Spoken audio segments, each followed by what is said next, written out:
Hey guys, I'm Taylor. Welcome to the Chestnut Ridge family. We're so excited that you're here and working with us. I'm going to walk you through some opening procedures, what you can do during the event, and then closing down the venue. We look forward to working with you.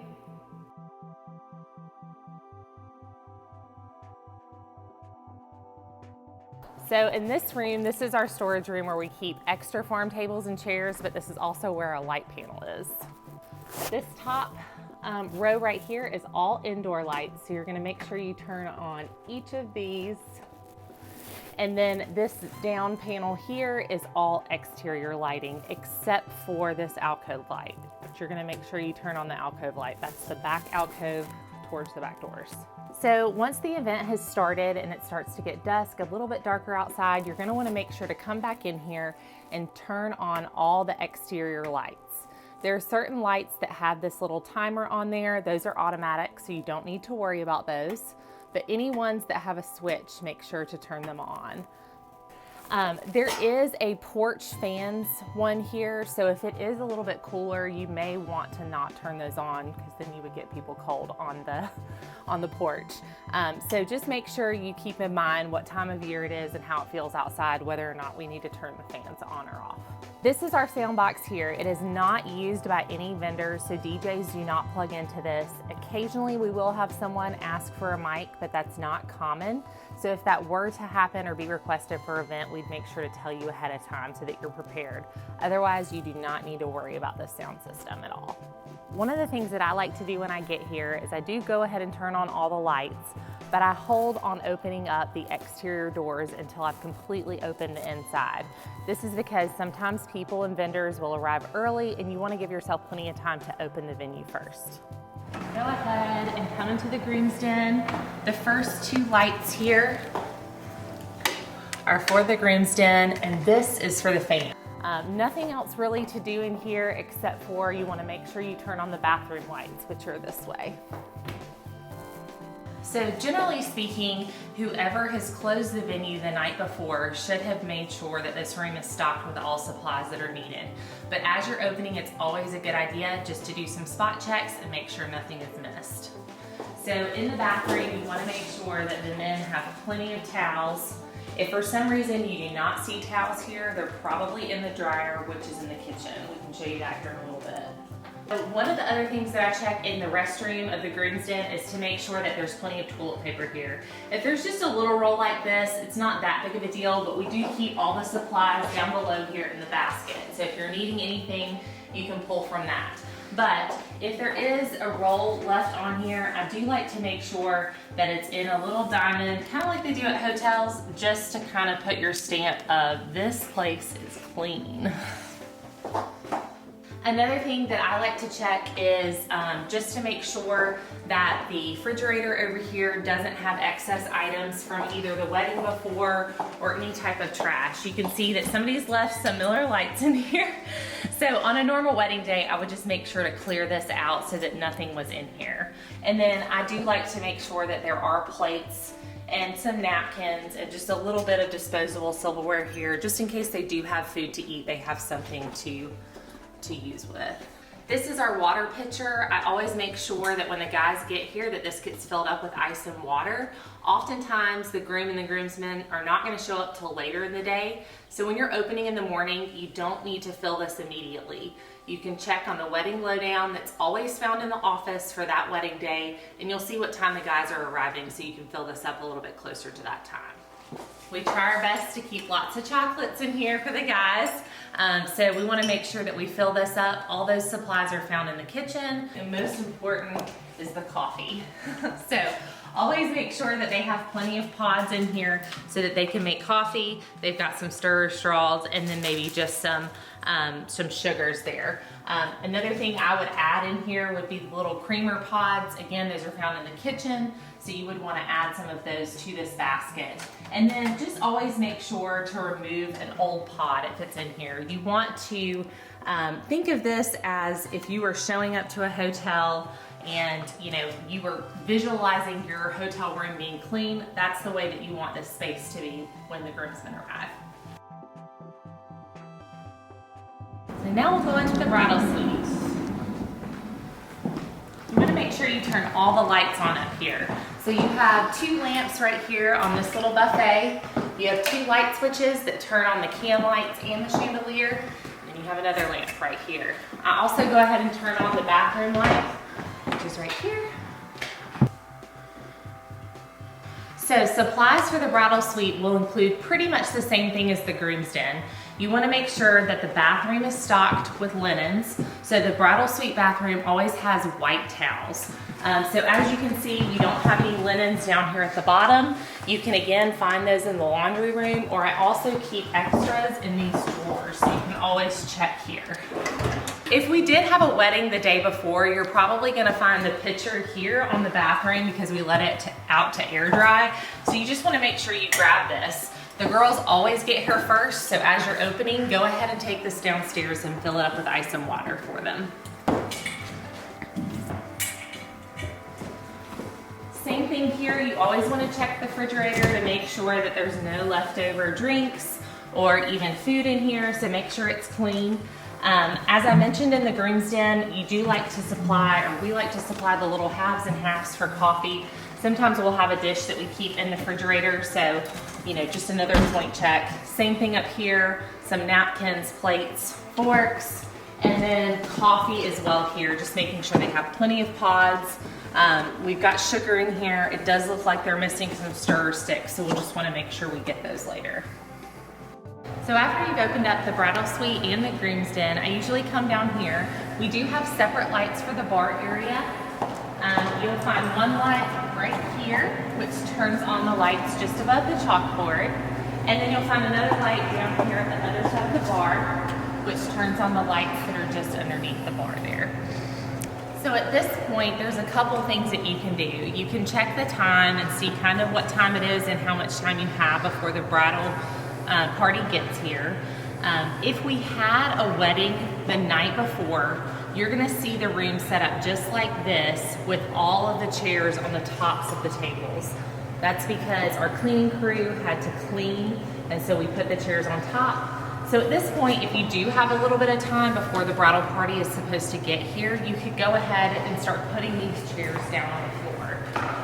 If for some reason you are crunched for time and you don't have enough time, I would go ahead and unlock the doors for everyone to come inside, and you can work on this as soon as you get them settled in the suites. So we have our front and our back doors. There are 2 doors in the back and 4 in the front that require this key right here.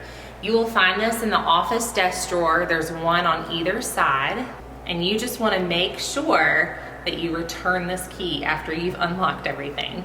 These are emergency doors that you would find on a commercial building. So this bar right here is a release to unlock the door.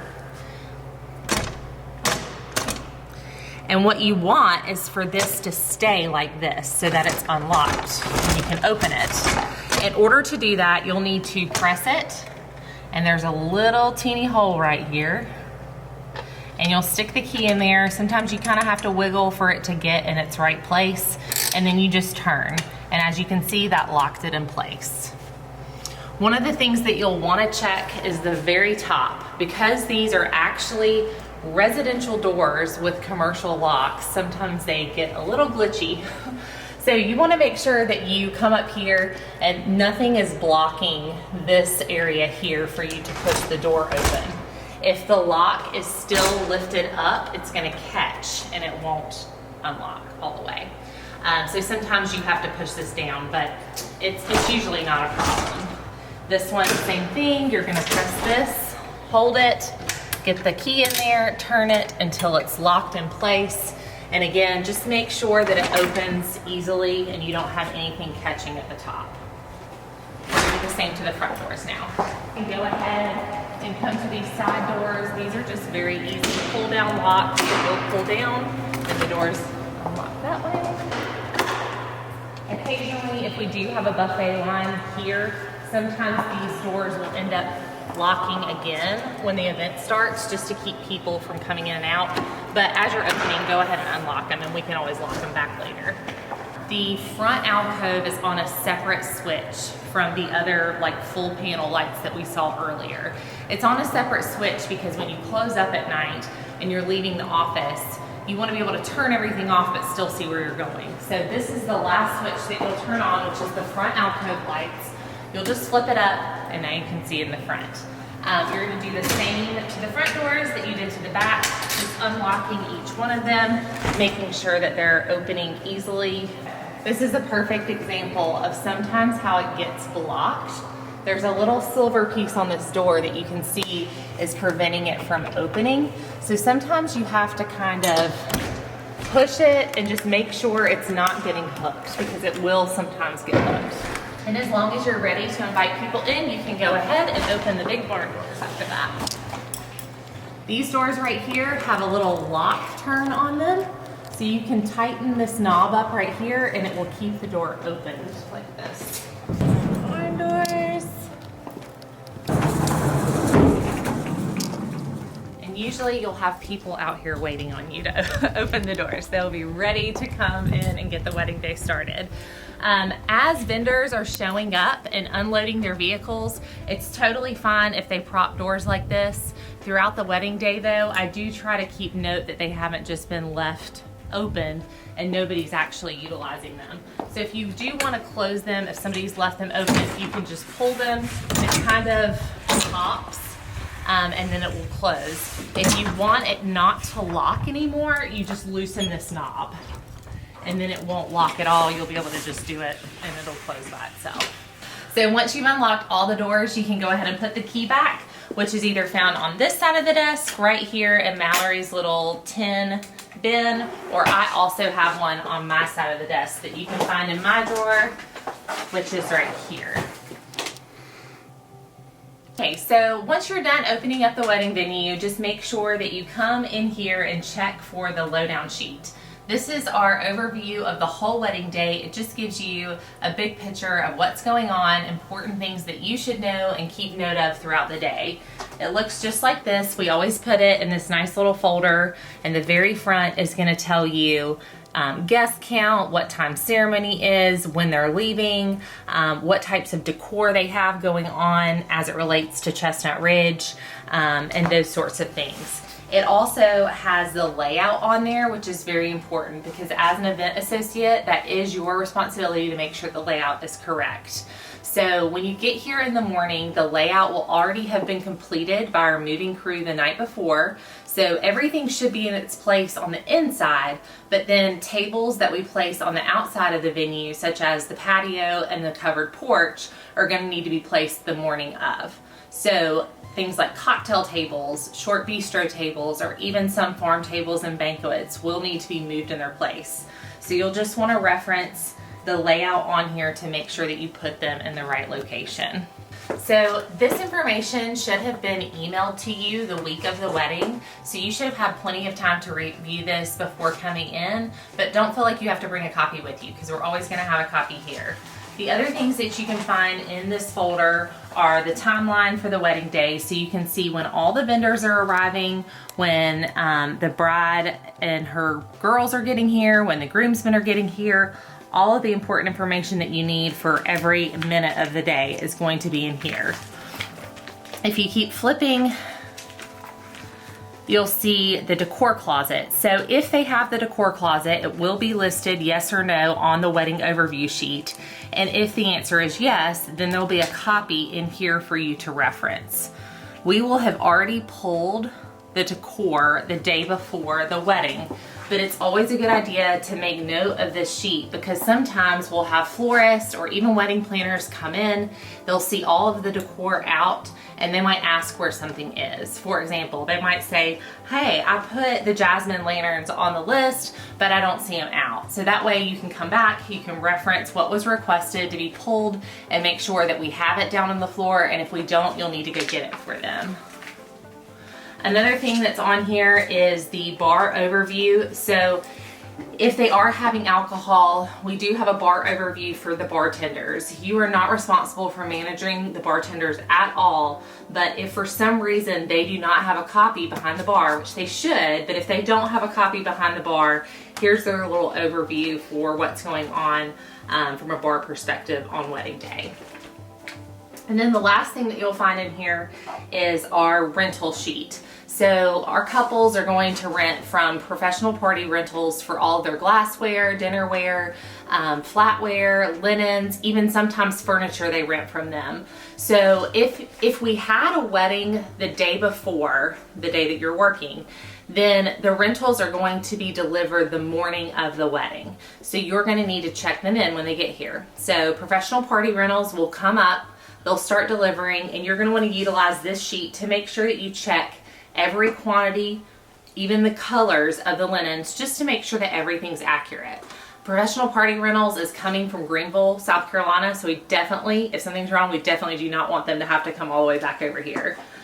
If for some reason we didn't have a wedding the day before you're working, then these rentals will have already been checked off because they will have been delivered probably a day or two before the wedding day. So this should already be done, but you can always just make sure that somebody has physically checked it and made sure that it's accurate. So right now we're on the covered porch. So what I mentioned earlier is referencing the layout to make sure that any tables, furniture, or any decor items that need to be out here are placed prior to the florist getting here and the wedding planner getting here. That way they're just ready to go. So if you need to place tables out here, such as a cocktail table, our moving crew will have them on the perimeter of the reception space. For example, you see them stacked here. So you'll just want to grab the cocktail table and place it wherever it goes. Another thing to note on the layout is where the rocking chairs are being placed. We do have a note on there, but you'll also see it on the layout. So you'll want to be able to know whether they're here in front of the fireplace or whether they're by the fire pits, which are out on the back patio. I would say that the most common thing is for them to be around the fire pits, because a lot of times people will do couches and love seats right here. So if they need to be moved, you'll just want to use your muscles, pick them up and move them. I like to move them like this. One of the things that you can check as you're walking outside of the property is just making sure that there's no trash. Again, we do have people to do those sorts of things, but sometimes if we're having multiple events, we call them double or triple headers. If we have those on the weekends, sometimes there'll be cigarette butts or little pieces of trash or maybe an overlooked cup that needs to be picked up. So just make sure you're kind of keeping an eye out for things like that. If you wouldn't want it on your property, that means it's probably not supposed to be there. So go ahead and pick it up.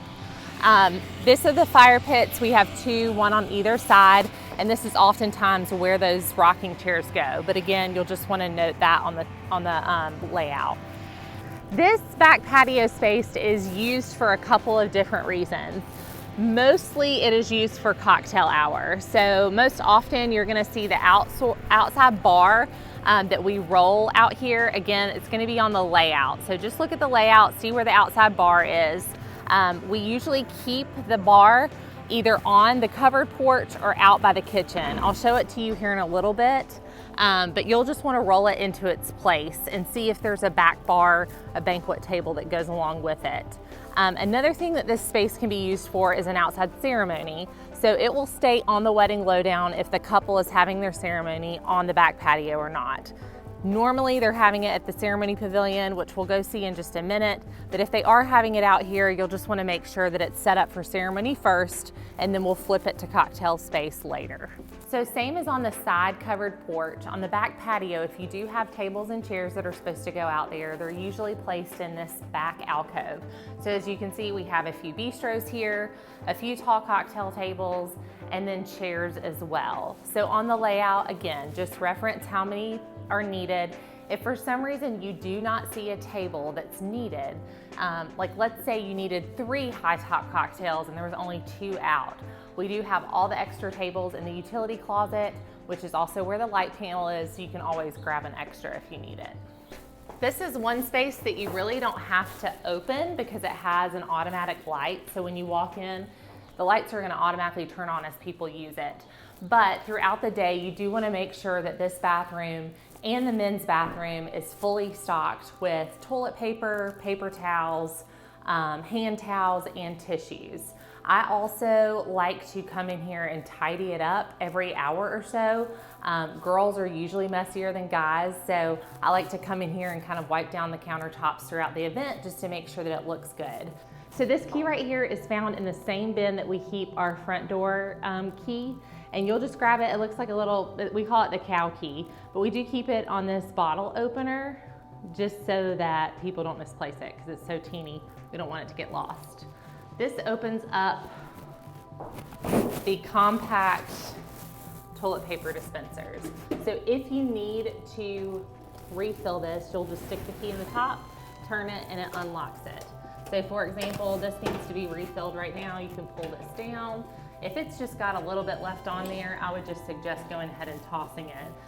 And then again, just like in all the other bathrooms, suite areas, we usually keep a basket of supplies. So underneath the sink over here, you'll find that there are some toilet paper. So you've got some extra toilet paper here. This type of toilet paper is not your average toilet paper, so you do not want to put just regular toilet paper in here. This is called coreless, meaning it doesn't have the cardboard inside of it. So just make sure you're using the right toilet paper, and you'll just slide it on there like so. As long as there's plenty on this other side, of course you can just keep that on, and to close it, you just close it just like that. Sometimes I like to pull a little bit out because people will not reach up in here to see that there's toilet paper sometimes, and they'll say it's empty. And then you're gonna do the same thing in this stall as well. So in this basket where you got extra toilet paper, you will find various things that women specifically may ask for. We do have, for example, some random things that have been left over from previous weddings. We have some feminine items. There is some like spray deodorant and hairspray in here. There's like Scotch Guard, or what is it called? Scotch Guard. Static Guard, and just some other miscellaneous things. But most importantly, this basket is utilized to keep supplies for us, for the public restrooms. So you have extra hand towels here, which go into this white dispenser right up here. And then we also will usually keep extra rolls of paper towel as backup, and we keep those on that. So that way there's just plenty of things for people to wipe their hands on after washing their hands, because they will go through this stuff like crazy. If for some reason you notice they need more tissues, same thing, there's tissues down here. You can pull those out, and then sometimes you'll even find little first aid kits. So this is just kind of like a catch-all for anything that might be asked for. If you take the last of an item out of this basket, for example, this is the last one in here. If you take this to refill it, make sure you go get more to refill this basket, because you never want to be in the middle of a wedding carrying like 10 of these because you're trying to stock up the bathroom. So go ahead and refill this and, you know, stock it up so that you're prepared for wedding day. So same thing as in the men's bathroom. There's a basket underneath the sink for all your supplies, and you'll do the same thing. Just check for paper towels, hand towels, tissue paper, and toilet paper. So these two little remotes right here are for our Twinkle Lights. This one right here with the little lines and the keychain on it are for our Twinkle Lights on the back patio. You'll turn those on at dusk again when it's starting to get dark. Go ahead and flip those on. There's an on-off switch. You really can't mess it up. And you can literally do it from all the way across the building. So you can just stand outside of the office, point the remote towards the back patio, and the lights turn on. Same with this remote. This is for our indoor Twinkle Lights. These are a requested item, so they're not gonna be up every wedding, but you would see them hanging from the chandelier in the reception space if we had them up. You'll just wanna make sure that as soon as you get here, along with all the other interior lights, you go ahead and flip these on, because they kind of look weird if everything else is turned on and they're off. So this is just a regular remote, no keychain, and you'll just, again, click the on button and it will turn them on. These two remotes are just very important because at the end of the night when you're closing, you want to make sure you turn both of these off as well. So during the event, you want to make sure that you're acting as the event associate. That is your role, to take care of the venue, to accommodate any requests that the vendors have, and then of course that the couple and their family might have. Sometimes you'll also have guests come up to you, ask you random questions. So you'll learn as you go what the answers to those various questions are, but you just want to make sure that you are acting as the venue associate and not as the wedding planner, not as the florist, not as the DJ, not as any other role. Of course, we're happy to give those people a hand if they need an extra pair of hands, but we want to make sure that our responsibilities as a venue associate are completed first before you do any of that. So I like to carry around the wedding lowdown with me so that I just make sure everything is completed. Again, you also have a copy of the timeline in here, so as the day is going on, you can just make sure things are getting done. It's primarily the planner's responsibility to make sure that everything is going on time and as expected. But again, you can also just make a mental note, hey, that's been done, hey, that's been done. So one of the things that you will do first thing in the morning after opening, after making sure that the bridal suite is taken care of, I like to personally give them about 5 or 10 minutes, maybe even about 15 minutes, and let them get settled in up there. Once they've done that, I like to go up and I like to personally introduce myself. You have to remember that the bride knows their wedding planner and they may know some of our staff here that works here every day. But if you're only working on the weekends, they probably never met you. So we want to make sure that they know who their point of contact is when they get here. So I like to go up, I like to say my name. Hi guys, I'm Taylor. We're so excited for your wedding day. This is the bridal suite and we want you to make yourself at home up here. I will be here all day. If there is a shift change throughout the day, I would note, hey, Brittany's coming in later or Tiffany's coming in later, just to let them know that we're switching hands. But if you're working all day, I'm here all day. If you need me at all, please come get me. Otherwise, I am gonna let you guys have privacy, have fun up here, and have a good time. So I'm not gonna bother you if I don't have to, but please don't hesitate to come get me. That's very, very important because you never want them to think that you're just abandoning them and not checking on them, but you also don't wanna constantly be going up there saying, how's it going, how's it going, how's it going? Because they already have a lot of vendors coming in and out, so they don't need us doing that too. Another thing about the bridal suite and the groom's den is that they do have their own separate temperature controls. I'll show you how those work in just a little bit, but you'll want to make sure that, again, because the bride and the bridesmaids get here first, you want to make sure you note that to them. Hey guys, the bridal suite has its own temperature control, so as you get hot and cold, we can adjust it just for this space. I always defer to the bride's comfort level. If you've got 15 or 20 girls up there getting ready, you don't want every other one of them coming down every 15 minutes and saying, I'm hot, I'm cold, I'm hot, I'm cold. So I always say we defer to the bride's preference. If she's hot or cold, please come let us know. We'll adjust it for you. And then also another important thing, because they want to have fun, most importantly, is there is a sound system up there. So they can plug their iPhone in directly into the sound system and have music all day long. So from a temperature control standpoint, we have 4 units for the main reception area. Basically, think of these as section of the reception space. So this is like your first section, your second, third, and fourth. You want to make sure that all of these units are on the same temperature, but it does vary between winter and summer. We will try our best to update the event staff on when we kind of switch from heat to cool. Sometimes there's a little bit of like back and forth because we live in North Carolina and the weather's crazy, but for the most part, in the winter time, we do keep it on heat, but we keep it on a very low temperature. So like 64, 65, and that way the heat is not pumping all day long. As you get people in the building and as there's more and more bodies in here, it will warm up super, super fast. So what you don't want to do is in the wintertime, you get here in the morning, you're chilly because you're the only one here, and you come in here and crank all these up. You do not want to do that because it's going to get really, really hot. And it's much easier to gradually heat something than get it really hot and try and cool it down. So just make sure you're aware of this. If you do want to make a big change, like if people are complaining about being cold or hot, if you want to make some sort of big change or people are complaining, you can always call me or Preston and just reference like, hey, these are set on 65 right now. What do you think I should do? My kind of rule of thumb is always change the temperature in 2-degree increments. So if people are cold in the wintertime, make sure they're on heat and you can bump them up by 2 degrees. Give it about 30, 45 minutes, see how people are feeling after that. People are still cold, come back, do all of them again. Just do it gradually, and that way you're not just bumping it up like crazy. Same thing in the summer, they're gonna all be set to cool, but it's gonna be a higher temperature. So it's gonna be maybe set to 72 or 74, and that way the air is not constantly pumping all day long to keep it really, really cold in here.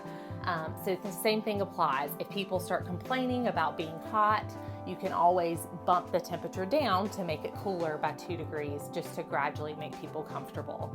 I would say that a rule of thumb is once you have guests in this building though, you want to make sure it is not getting too hot, because it can happen very quickly with dancing and like everybody hustling and bustling.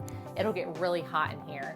So just make sure that once the wedding starts, everybody's in here for dinner, that you're really being aware of whether it's hot and cold, because if it ends up getting too hot in here, people are gonna start opening doors, and then our AC and heat is just going right outside.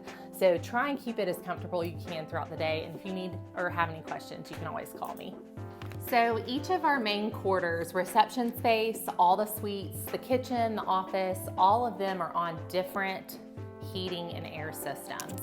So all of the suites have their own AC and heat. The Groom's Den has this type of unit, and it is on the same panel as the kitchen and the office.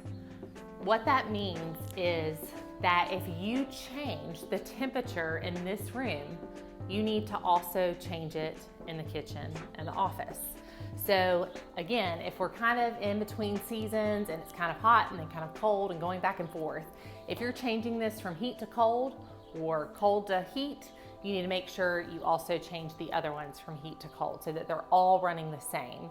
If you've got this one on heat and the kitchen and the office on cold, it will lock the units and they will not work. So just make sure that they're all on the same wavelength, I guess. They should, in any given day that you come here, they should be all set on the same and you don't have to worry about it. But it's when you start messing with it that you could switch it to heat or cold, and then it could be on the opposite. In that case, what I like to do is, it's basically like a remote. This is found in the office here. There's an on-off switch. If I'm going to change this, right now it's set on cool 65. So if we're going into wintertime and we want it to be on heat because it's really cold in here, then what I would do in this situation is come in here, I would turn all the units off. You just heard it beep there. That's off, okay? There's no lights on the panels. So if I'm switching it to heat or cold, or cool or heat, whatever. If I'm switching it from one or the other, I would come in here, first turn the unit off, then go to the kitchen, do the same thing with that one, then go to the office and do the same thing with that one. Then once all the units are off, I'm going to switch the mode. So while they're off, switch the mode to, for example, heat. Then I'm gonna go back into each of those rooms and turn them on to heat.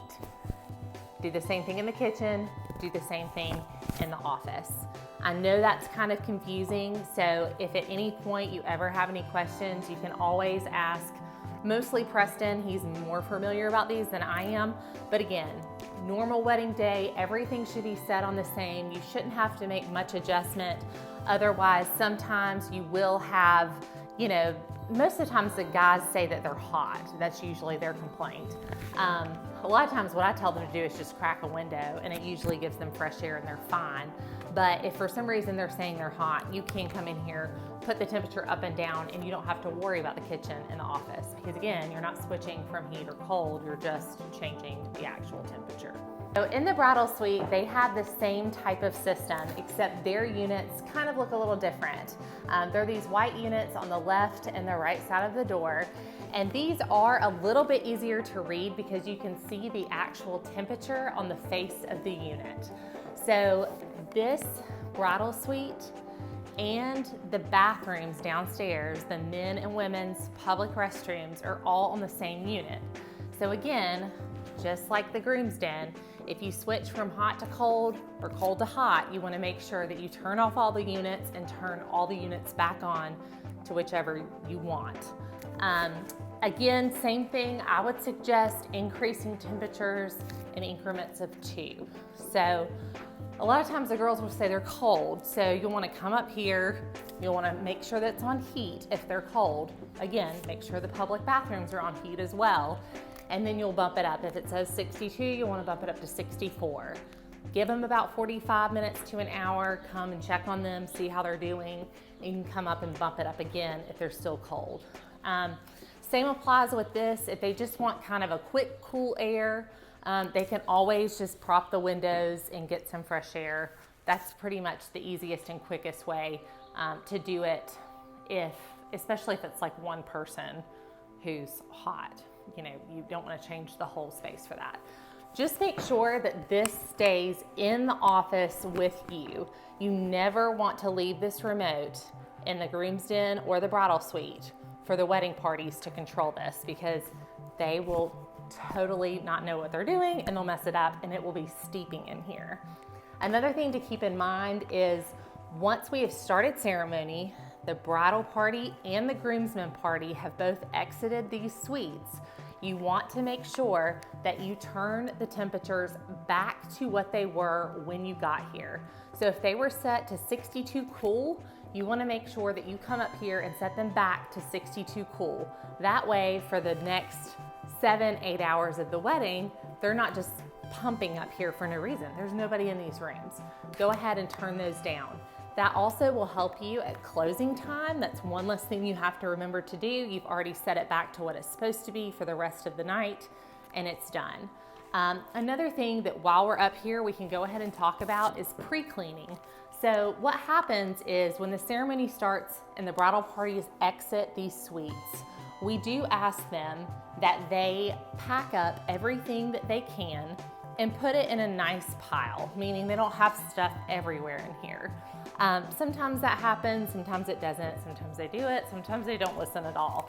But whatever they need access to during the wedding, there's a trunk just outside of the bridal suite here that they can put touch-up makeup in, or if they have a change of shoes, they can put it in there, or if they want access to their purse, they can put it in there.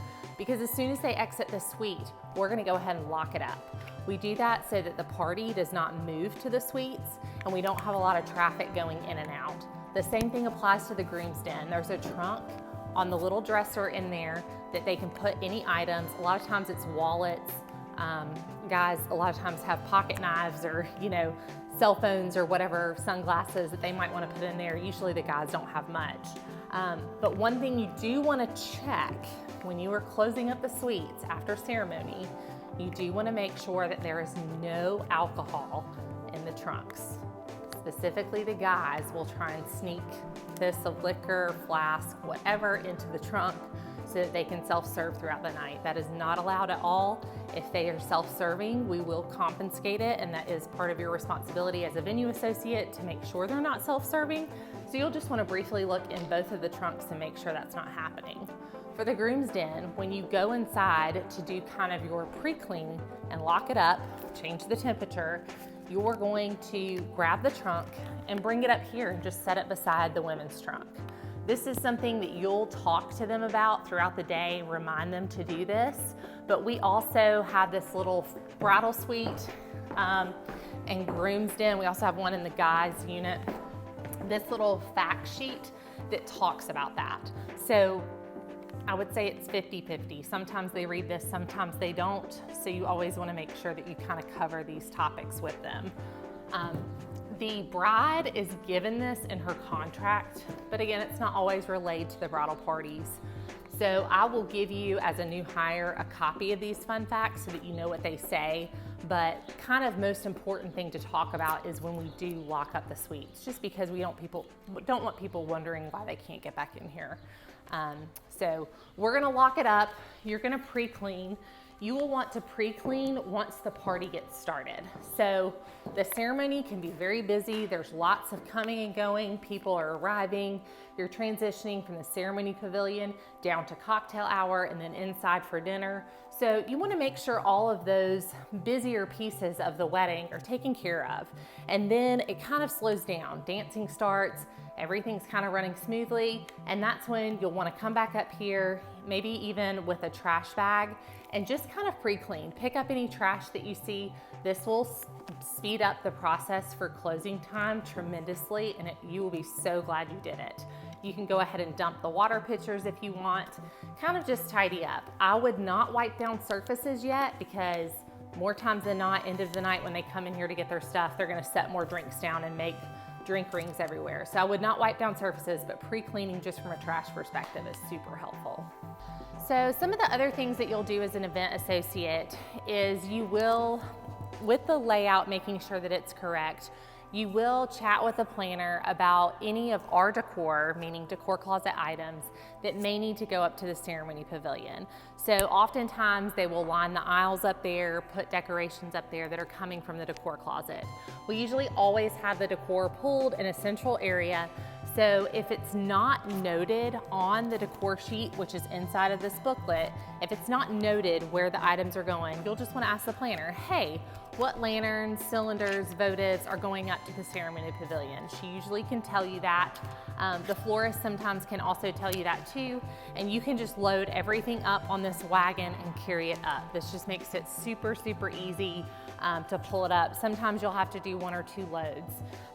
Just make sure that when you do it and you're moving these lanterns, that they do not have their glass walls. So you want to make sure they don't have like a glass cylinder inside that could like knock over and crack the wall. So just be aware of things like that. I also try not to move lanterns that have candles in them, because if the candle were to fall, it just scuffs up the glass and then it doesn't look clean. So those are just kind of some tricks of the trade, I guess, things you learn over time. But I tend to move all of my decor pieces separately from my candle pieces. Same applies when you're cleaning up there. You'll do the same thing. You'll make sure that you blow out the candles, let them sit for just a little bit so the wax is not wet and hot. And then I like to remove the candles and then move the actual items separately. We'll go on up there to the ceremony pavilion now.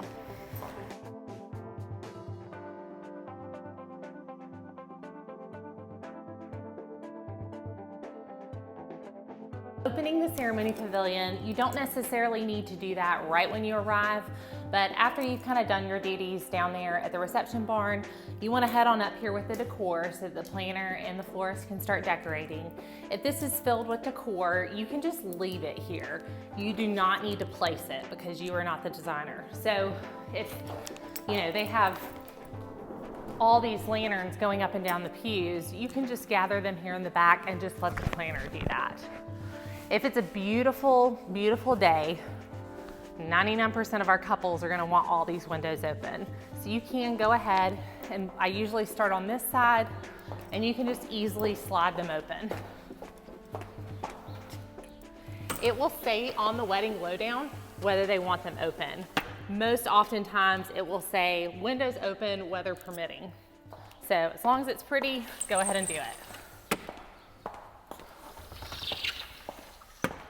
So sometimes you'll see rental items from Chestnut Ridge on this wedding lowdown sheet. So if they're using, for example, our wooden cross, our movers will already have it down here. They won't have it set up yet because due to wind and weather throughout the week, they don't want it to fall over, but they will have it sitting here ready to go.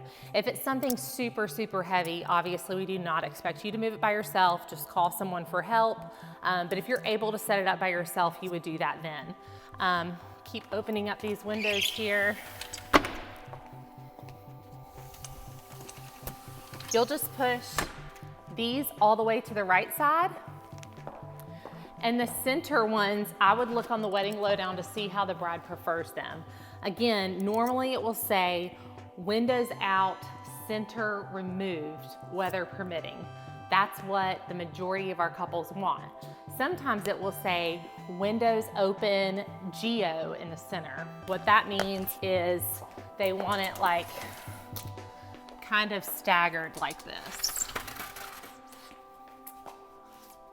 Again, you don't have to be the designer, but if you could at least get it as close to even as possible so that all three of them are somewhat even, then that's much easier for the planner just to come up here and start decorating. If it says center removed, then you'll actually totally remove these center windows. We do not remove any other windows except for these center ones, okay? So if a planner requests for you to remove all of these on the left and right side, just say, I'm so sorry. We don't remove all of them, we just remove the center. Most of the planners who work here already know that, so it's no big deal. So the way that you remove these, they look heavy, but they're really, really not. They're super, super light. You're gonna start with the one that's on the very back track first, and you're just gonna come to the outside, and you're just gonna pull up. And then it pops out from the bottom, and there you go. You can turn it sideways, and then we walk it over here to the side.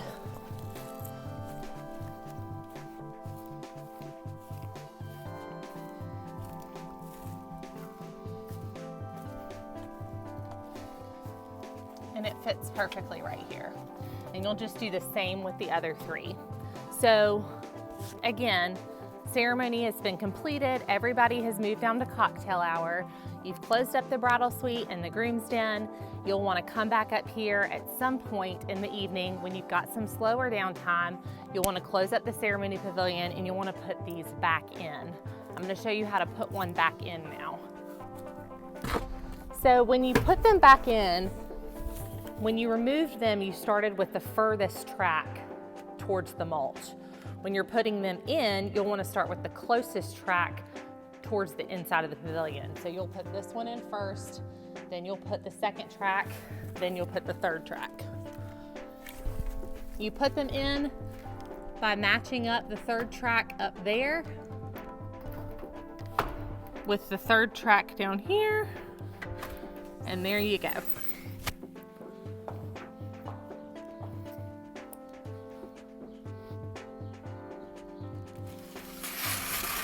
Every once in a while, you'll get a little bit of dirt, but just because there's mulch right here, you'll have to kind of clean out those tracks because they won't slide very good. But if you wiggle them, they'll work, or just kind of stick your finger down in there and they'll clean it out.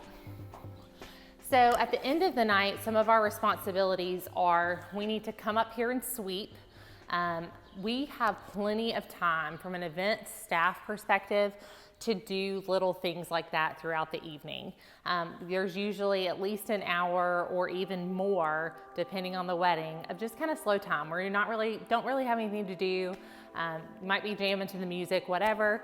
So when you come up here to do the windows, you can just grab a broom out of the kitchen.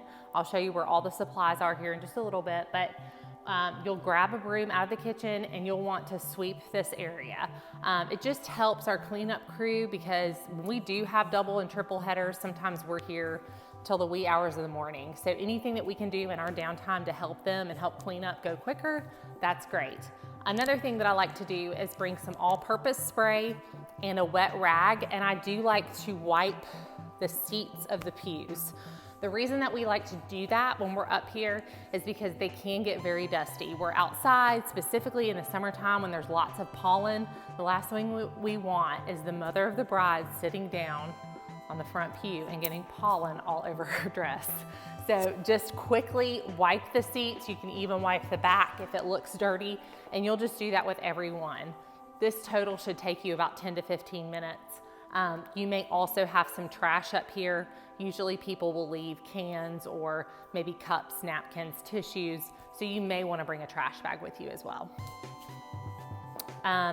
The florist is responsible for removing all of the floral decor. So any floral installments at the altarpiece, any floral installments on the sides of the pews that might be hanging, anything like that you do not have to touch. Anything on the ground you would want to pick up. So loose leaves, those sorts of things, make sure you just sweep them. Here at Chestnut Ridge, we do require that someone designated with the floral company come back to get the floral. So if it's not listed on the wedding lowdown who that is, just chat with the planner. You can talk to them at the end of the night. If for some reason the florist doesn't show up to clean up her items, you can chat with her about who you need to call, that sort of thing. Preston and I are always here at closing time, so we can 9 times out of 10 always answer those questions. But if for some reason we're not here, you can always chat with the planner. Just close back up the windows.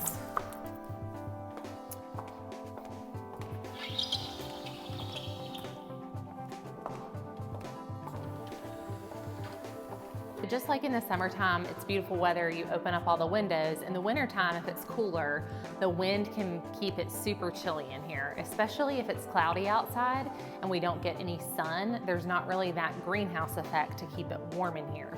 So if it's overcast and cold, a lot of times the couple will decide to get some heaters for this space. So we usually keep those just in the back pew underneath here. They're literally just electric heaters that you pull out and plug in. We have outlets in the front on either side. I feel like a flight attendant. This side and this side. That you plug in 2 on each side. You'll keep one kind of towards the front and you'll pull one a little bit further down this way and direct it towards the back of the pavilion. You want to make sure if you turn on those heaters, you do not open the windows, right? Because you're trying to keep that heat trapped inside. You would want to do that about 2 hours prior to ceremony. You don't need to have them going all day. There's absolutely no need for that. But 2 hours prior to ceremony, go ahead and turn them on.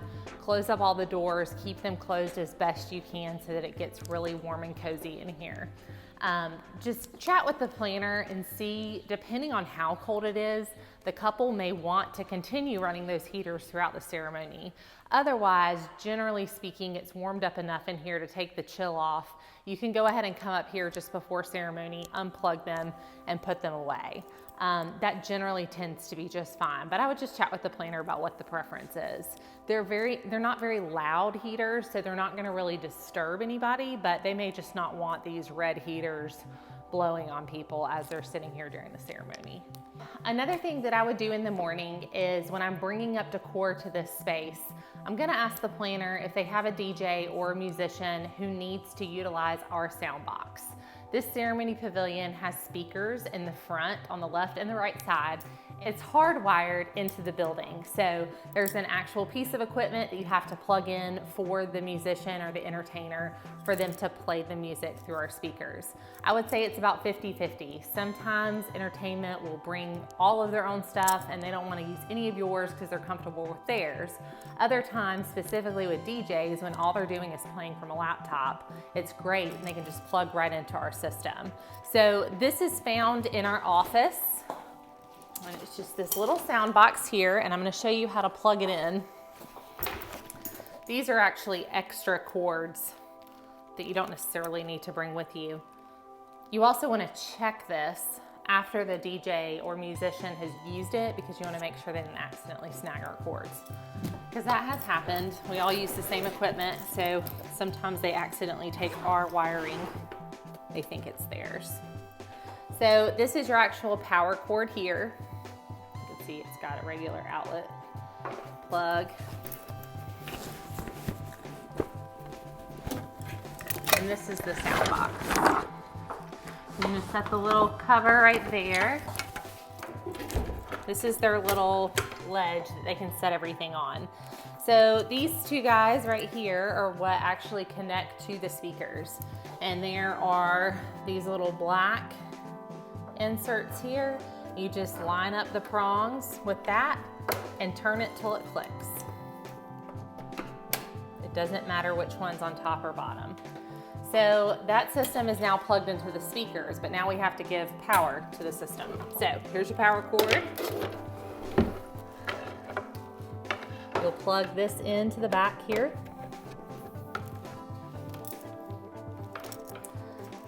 Plug this. I usually like to bring it on the back side. That way your guests, as they're entering, don't see so many cords.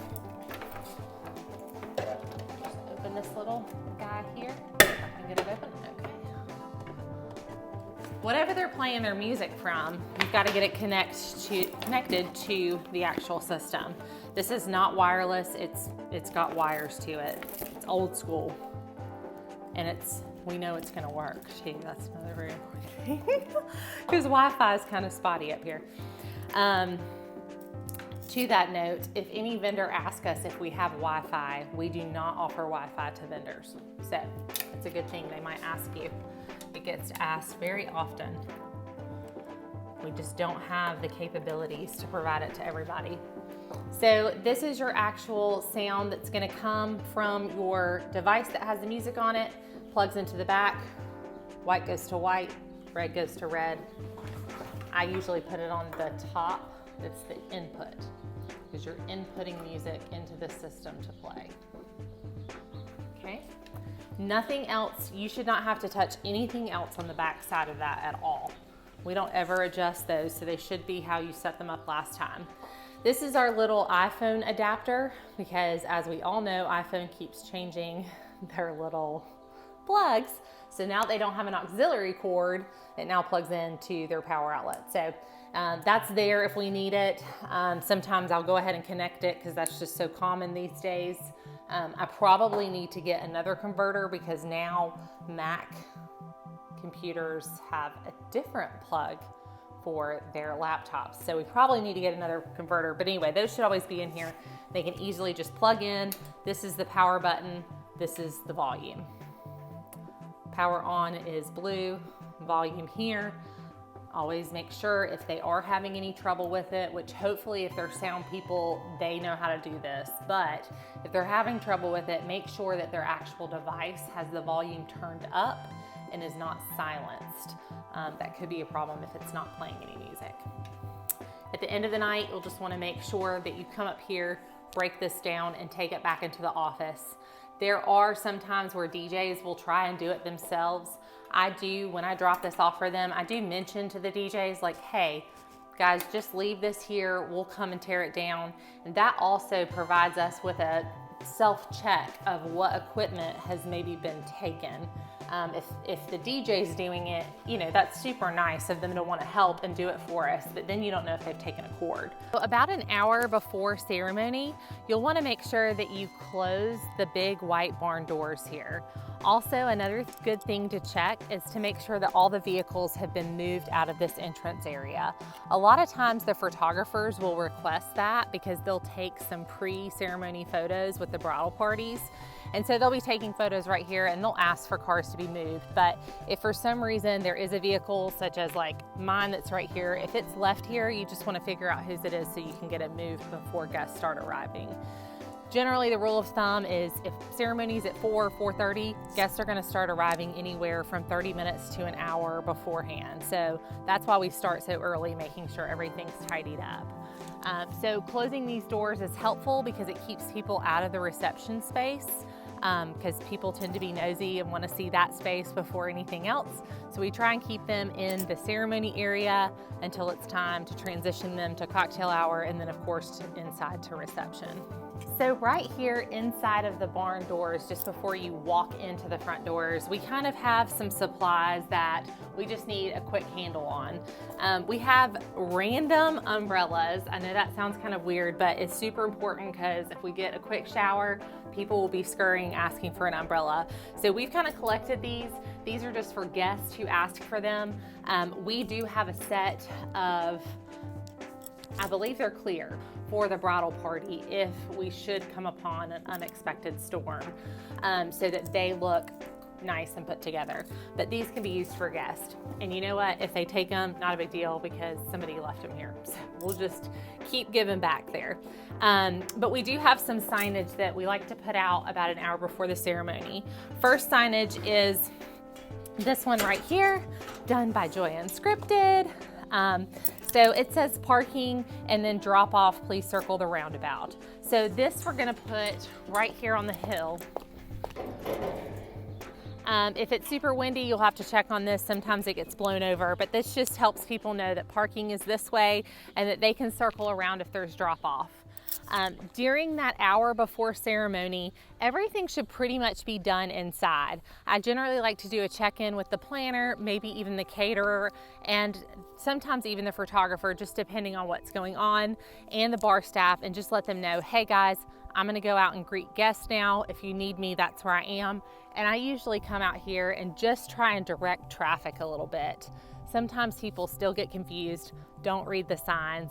Whatever the situation is, it's nice for them to see somebody here when they pull up. So try and stand out here the whole hour. It's not gonna be possible. You're gonna have to go inside for something because it's just gonna happen. But if you can stay out here, that's great. One of the most common questions that we get out here is as guests are arriving, most of them have traveled either from out of town or even from like Asheville. So a lot of times they have to use the restroom when they get here. So as they're coming up, a lot of times what I will say is you can follow up the sidewalk to the ceremony pavilion, or if you need to use the restroom, follow the sidewalk this way to the back of the reception barn. And it's just inside those doors. I'll show you the sign that we have for that to direct people as well. If we have an outside ceremony, meaning it's on the back patio, the flow is going to be a little different because they're not only going up to the ceremony pavilion, they're going to be going straight to the back patio. So the same kind of applies, except for you're going to ask people to follow along this sidewalk the whole way to the ceremony. Most of the time that is the flow that they're going to go through. If for some reason there's something special, just make sure you kind of nail down those details with the wedding planner so that you have a full understanding. Hey, this is not normally what we do. We're having an outside ceremony. We don't do those all the time. We just want to make sure that we're directing guests where you want us to be directing them. So if that's the case, they would go straight that way. So another thing that we often have here is transportation, hired transportation. They're usually the big white school buses or even sometimes the yellow school buses from Young's or Emma Bus Line. Those are the two most common companies. There can be others, but even vans, sometimes I would say the majority of the time it's the activity buses that come up here. So you'll hear them coming up the driveway, but when they do come, they will circle this to drop off the guest. Most of them have been here, most of the drivers have been here, but if they haven't, you kind of have to be like their navigational person and you kind of have to tell them, like, go this way, because you want them to pull all the way around the cul-de-sac and drop people, generally speaking, this way to go to the ceremony pavilion. Again, special circumstances, you're going to the back patio, they could stop right here and drop people off, but just kind of keep that in mind. They only should be sending up one bus at a time, so they will send the first bus up, drop off the guest, they'll go down, and then the next bus will come up, and that way we don't have a traffic jam up here. And that's usually done pretty easily. But in the meantime, you're still gonna be having guests arrive in their vehicles, so you just wanna make sure that traffic doesn't get jammed up. We'll talk really quickly about the parking lot. It is 68 spaces. If we park people along the sidewalk down here, or along the curb, I should say, if you park people along that, you can probably get about 72 to 73 vehicles up here. That generally accommodates most of our weddings because our average wedding size is 125 to 175, especially given that most of our weddings do public transportation. If they do, there's not as many people driving. So generally we don't have a parking issue, but if we expect a very high guest count and we know that they don't have a lot of transportation, on the wedding lowdown, we will note that people will have to park in the overflow parking. So if that occurs, there will be multiple staff members here because the higher the guest count, the more people we need here helping out. You'll have another staff person, maybe even 2 staff people additional during parking. Once this gets full, we have a sign in the same place that I just pulled that sign that we put down at the bottom of the parking lot. You would do that earlier in the day. And it will tell people to either park down there and wait for a shuttle or to continue up here. So if we think we're gonna need that, we'll go ahead and put that sign down there so it's ready to go. That sign's gonna be saying park up above, keep proceeding up the driveway to park until this one's full, and we would have somebody down there already coordinating. They'd flip over the sign, they'd start parking down there, and we usually have a 14-passenger van at that point to shuttle people up. I would say out of all the weddings that we do, we may only have 8 to 10 a year that even require that. It's very, very, very rare. And this one is the one that I referenced in regards to the parking. Please park and wait for a shuttle, or the other side of it says continue up. So this would go down at the lower parking lot. This cocktail hour one most oftentimes goes just over here on the sidewalk, because if guests are coming from the ceremony pavilion, they're gonna come straight down and they'll see this sign here so that they follow this way to cocktail hour. You will continue to keep these barn doors closed until everyone is inside for dinner. So that means an hour before ceremony, all the way through ceremony, all the way through cocktail hour, and pretty much till when people get inside and sit down for dinner, then you can open them. If the only time we keep them closed all night long is if there is a band set up in this front alcove. Otherwise, we usually open them up after everybody's invited inside. These doors are just a little tricky. They're very heavy and they have two tracks. They have a further out track and a track that's closer. You just want to make sure that when you pull them shut, you don't pull them past this last track, because otherwise the door, see how it swings like that? You don't want it to do that. You want to make sure it stays on that last track just a little bit. Same with this other side.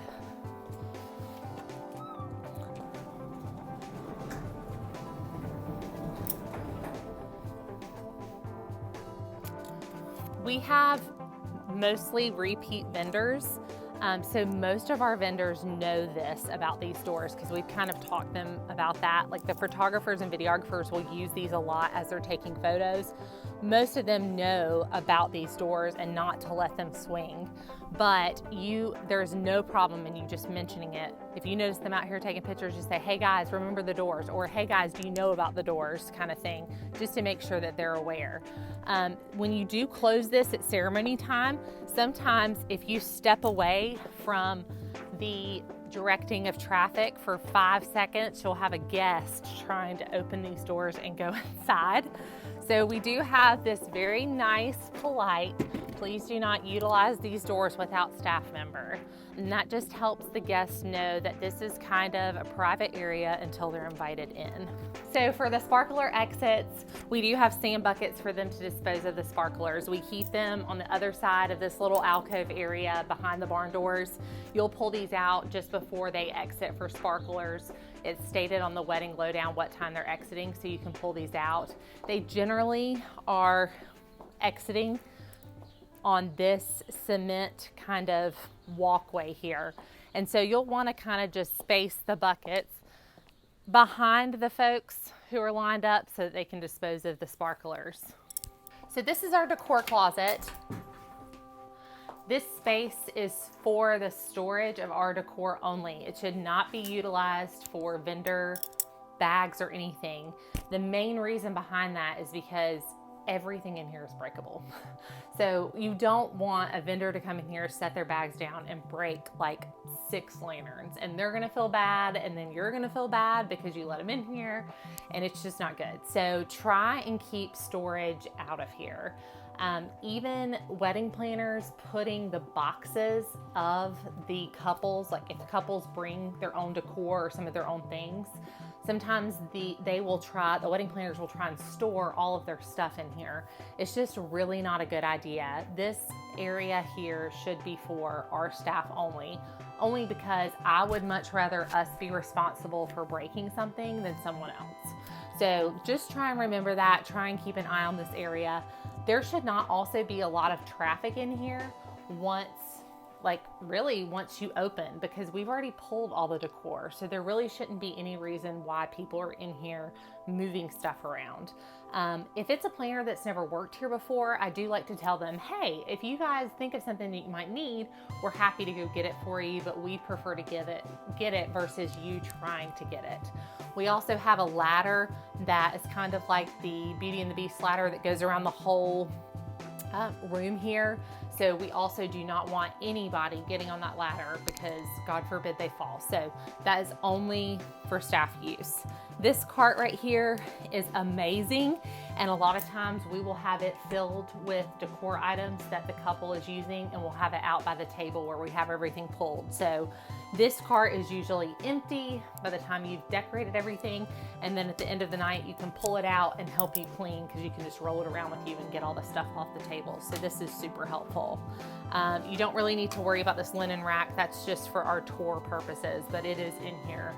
And then if for some reason people do need some sort of wagon, like sometimes the florist will ask for a wagon, we happy for them to use this. This is fine because we also have that black one, so we can both be utilizing one. And then also all of these candles that you see down here in this lower corner, they are all left over from previous weddings, so they are not earmarked for anybody. We do not supply candles for our couples, but if for some reason they use a couple extra lanterns and need some candles, we can by all means get these used ones and help them out there. If you see any new candles under here, I would suggest not pulling them, because sometimes we do candle giveaways, so we want to keep the new candles new in case we do that. But otherwise, this is the closet in all its glory. If you want more quantities of items, these are all the display items. If you want more quantities, you can go up the spiral ladder and upstairs where we have additional decor.